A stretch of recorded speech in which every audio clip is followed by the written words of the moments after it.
ඔයාලා හැමෝම මාම්ස් kitchen YouTube channel එකට සාදරයෙන් පිළිගන්නවා. අද මම ඔයාලට හදන්න කියලා දෙන්න යන්නේ උදේ කෑමට ඉක්මනින් ලේසියෙන් හදාගන්න පුළුවන් කිරි රසට ආප්ප වගේ කෑමක්. දැන් බලමු මේ මුත්තප්පම් හදාගන්න උවමනා කරන්නේ මොනවද? හදාගන්නේ කොහොමද කියලා. පාන් පිටි පීරිසි කෝප්පයක්, බිත්තරයක්, උකු පොල් කිරි අවශ්‍ය ප්‍රමාණයට. ඔයාලට පොල් කිරි වෙනුවට වතුර ගන්නත් පුළුවන්. ලුණු රස අනුව. ඊස්ට් තේ හැන්දක්.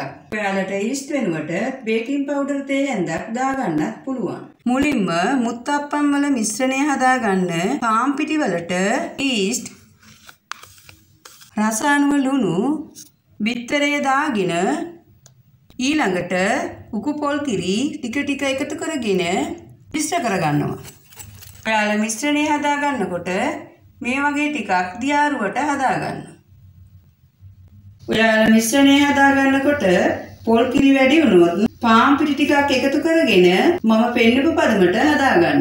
හදාගත් මිශ්‍රණය විනාඩි 10ක් පිපෙන්න වහලා තියාගන්නවා. විනාඩි 10කට පස්සේ මිශ්‍රණය මේ වගේ බුබුලු දාලා හොඳට පිපිලා තියෙනවා. මුත්තප්පම් හදාගන්න පෑන් එකේ තෙල් ටිකක් ගාගෙන සාමාන්‍ය ප්‍රමාණයට ගින්දර දාගන්නවා. පෑන් එක රත් වුණාට පස්සේ මිශ්‍රණයෙන් හැන්දක් දාගන්න. මේ වගේ උඩ තෙත ගතිය නැති වුණාම ලිපෙන් ඉවත් කරගන්නවා. ඔයාලට මේ මුත්තප්පම්, පොල් චට්නි, මස් හොදි, ලුණු මිරිස්, මිරිස් මාළු හොදි එක්ක උදේ කෑමට ගන්න පුළුවන්. ඔයාලත් මේ රසම රස මුත්තප්පම් හදලා රස බලන්න. ඔයාලා මගේ රෙසිපි එකට කැමති නම් ලයික් කරන්න, ෂෙයා කරන්න, කමෙන්ට් කරන්න. මගේ channel එක subscribe කරලා නැත්නම් subscribe කරන්න.